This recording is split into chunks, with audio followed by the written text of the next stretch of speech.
Think about this for a second. Right now, where you are, someone somewhere else is just seeing the sun come up. Someone else, it's the middle of the day, sun blazing, and for another person, it's pitch black night. And the stars overhead. Mm-hmm. They're different, too, depending on how far north or south you are. Exactly. So is the whole universe shifting around, or is it, just us, our spot on this spinning planet, changing our view? That's the core question, isn't it? Yeah. And as we talked about before, Aryabhata gave us this really powerful model centuries back of a spherical Earth that rotates. Right. And what's really fascinating now is looking at, well, what does that mean in practice? What are the real world effects you'd actually see? Yes. Welcome back to the deep dive. We're taking these big ideas and really unpacking them. So building on Aryabhata's spherical spinning Earth model, our mission today is to see how that idea explains why the sky looks different depending on where you stand. And what we're diving into is Golapāda, specifically verses 13 through 17. They lay out these explanations pretty elegantly, and they're still, well, fundamental today. Okay, so the practical stuff, like how our position east-west, our longitude affects our time. Time zones, essentially. And how our north-south spot latitude changes which stars we see. Yep. And also this subtle thing called horizon dip, seeing the Earth's curve. Oh, right. And even how long a day feels depends on where you are. Exactly. The relativity of it all. And we'll use a few of Aryabhata's Sanskrit terms from the Golapāda to guide us. Okay. We have Laṅkā, Yamakoṭi, Romaka, Romaka, Siddhapura, Akṣa, which is latitude, Akṣa, Ujjaini, and Dṛkchāyā for that horizon dip. The Dṛkchāyā. Okay, context set. Let's start with time then. It governs everything.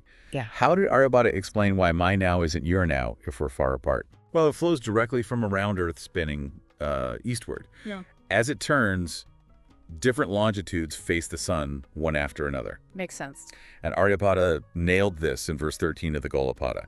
He used 4 key cities right on the equator as examples. Ah, yes. Laṅkā, Yamakoṭi, Romaka, and Siddhapura. Like taking a snapshot across the globe. Exactly. He gives us the verse, Udayo Yalakuyam, basically saying. Let me guess. Go on. When it's sunrise in Laṅkā. Yes. It's sunset way over in Siddhapura. Precisely. Sostamaya Savitur Iva Siddhapura. And midday somewhere else. Midday in Yamakuya, Mathyano Yamakuya. And midnight. Romaka Vihayot Hatrasat. Midnight in the Romaka region. Wow. So he didn't just say time is different. He saw it as different views of the same solar event happening simultaneously across a spinning globe. That's the key insight. The Earth turns 360 degrees in about 24 hours, right? Roughly, yeah. So move 90 degrees longitude east, and you're about 6 hours ahead in terms of where the sun appears. So Laṅkā sees dawn. Yamaku, 90 degrees east, it's noon. Siddhapura, 180 degrees away from Laṅkā, sees sunset. And Romaka, 90 degrees west of Siddhapura, it's midnight. So now is totally relative to your longitude. That's fundamental. Absolutely. It's the bedrock of modern time zones. I mean, the formal system is much later, but the principle, it's right there. Dividing the world into strips with agreed upon local times. Yeah. Essential for coordinating anything global. Travel, business, calling relatives. He grasped the core logic just from understanding a rotating sphere. Okay, longitude sorts out the clocks. What about the view upwards? How does moving north or south, changing latitude, Akṣa, affect the stars we see? Well, your latitude changes your viewing angle onto the whole celestial sphere. It dictates how much of that sphere is actually above your horizon. So some stars always stay up, some rise and set, some you never see. That's it. And Aryabhata uses Laṅkā on the equator and compares it to Ujjaini, which is north of it, to illustrate this. Right, in verse 14, how does he set that up? He describes their positions relative to the Earth's size. Stalhamadya Laṅkā. He says Laṅkā, the equator, is a quarter of the Earth's circumference away from the land-water midpoint, likely the North Pole, so 90 degrees. Okay, equator is 90 degrees from the pole. Makes sense. Ujjaini Laṅkā is Takaturasha Samatarata. And Ujjaini is north of Laṅkā by 1/4 of that quarter span. 1/4 of 90 degrees? That's 22.5 degrees north latitude for Ujjaini. Exactly, which is remarkably close to its actual latitude, around 23 degrees north. How did he likely figure that out? Well, the verse doesn't say, but almost certainly using a gnomon like a sundial post, measuring shadow lengths at different times, especially solstices. It's clever stuff. Ancient tech. We should maybe cover that sometime. Definitely. But the main point here is, move north or south, and your whole relationship to the sky changes fundamentally. And he pushes this idea to the extremes, right? Thinking about the North and South poles. He does in verse 16. He describes these completely different views. Devapeshanti Bagolardam. He says the gods at the North Pole see the northern half of the celestial sphere. Okay. Udak Rusisti Savyam. Always above the horizon, circling clockwise. Wow, no rising or setting, just endless circles. Exactly. And then the spirits at the South Pole, Ardhatidi, Apasa Vegetada de Kanchavlamuki Prito, they see the other, southern half, circling counterclockwise. A completely mirrored yet equally strange sky. Right. For someone at the North Pole, the North Star, Polaris, is practically straight up. Everything pivots around it, parallel to the horizon. Circumpolar. And the same at the South Pole, just with the southern stars. And for us in between, we get a mix. Some stars rise and set. Some near the celestial poles stay up all night circling. How much of each depends purely on your latitude? It's really something that he could visualize these alien skies just from the geometry of a spinning sphere. Shows the power of the model. It really does. And knowing how the view changes is still critical. Think satellite orbits, planning where ground stations need to be, even old-school celestial navigation. You also mentioned something about the relativity of time cycles, beyond just daily sunrise-sunset. Yes, that's verse 17. He kind of expands the idea of what a day means, connecting it to different places and contexts. Yeah. Ravivarto Devapashanti. He says the gods, our North Pole observers, Yeah. they see the sun continuously risen for half a solar year. Half a year of daylight. Wow. Tada Pritat. And the same for the spirits at the South Pole. 6 months of sun, 6 months of night. Because of the Earth's tilt as it goes around the sun. Exactly. It's a direct result of the geometry. Then he says, Shashimasartai Pitaro. The ancestors on the moon see it for half a lunar month. Huh. Like daylight on the moon lasts for weeks. Roughly, yeah. Related to its rotation matching its orbit. Then he brings it back home. Kodinartham Iamanija. Humans here, not at the poles, see the sun for about half a civil day, our familiar day-night. So the length of daylight isn't fixed at all. It's totally relative to where you are in the cosmos and how things are moving. Precisely. It puts our 24-hour cycle in perspective, doesn't it? It really does. Okay, and there is one more thing. Horizon dip. Dṛkchāyā. Ah, yes. Verse 15. This is neat because it's direct, observable proof of the Earth's curve, even if it's subtle. So the horizon isn't a perfectly flat line cutting the sky in half. Nope. If Earth were flat, you'd see exactly 180 degrees of sky from level ground. But Aryabhata points out,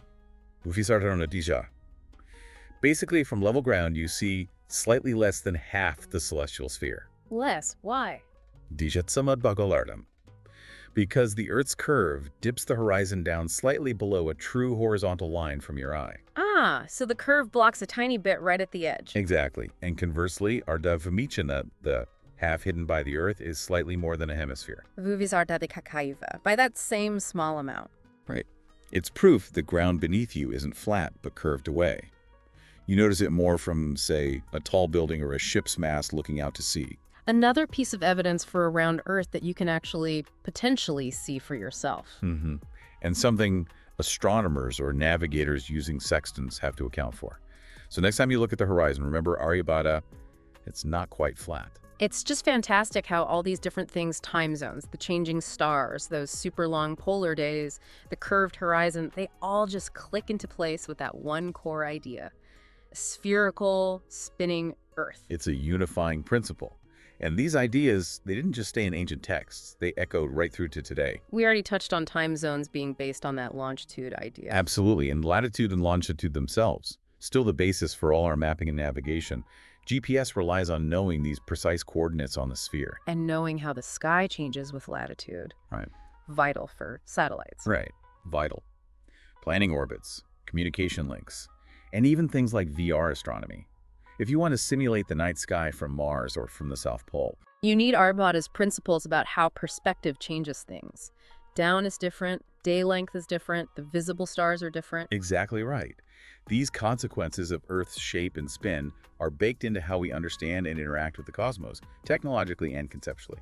It's been really illuminating seeing how Aryabhata connected the dots between his model and these real-world observations. A rational explanation for so much complexity. It really underscores the power of that shift to thinking of Earth as a sphere in motion. It wasn't just abstract geometry. It explained the world people experienced. Yeah. Which, thinking about it, brings up the next logical step. How do you go from understanding these concepts to actually measuring things precisely? That's the perfect bridge. How did astronomers like Aryabhata quantify star positions or track time accurately from their specific spot on Earth? Ooh, I like where this is going. That's for our next deep dive, episode 28, isn't it? It is. We'll get into the observer's own reference frame concepts like the meridian, the prime vertical, tools for pinning down directions in your local sky. And you mentioned trigonometry before, using signs. Yes. We'll explore how Aryabhata used trig, likely derived from those sine tables we discussed, to calculate things like a star's altitude, the time of day or night, even determining latitude. All from measurements, like using shadows. Exactly. It's where the measurement meets the model.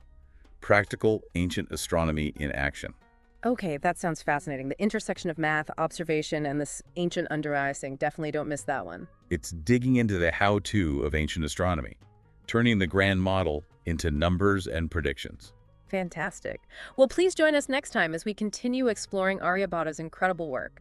Until then, keep looking up and maybe notice that little dip in the horizon. Keep pondering our place on this spinning sphere.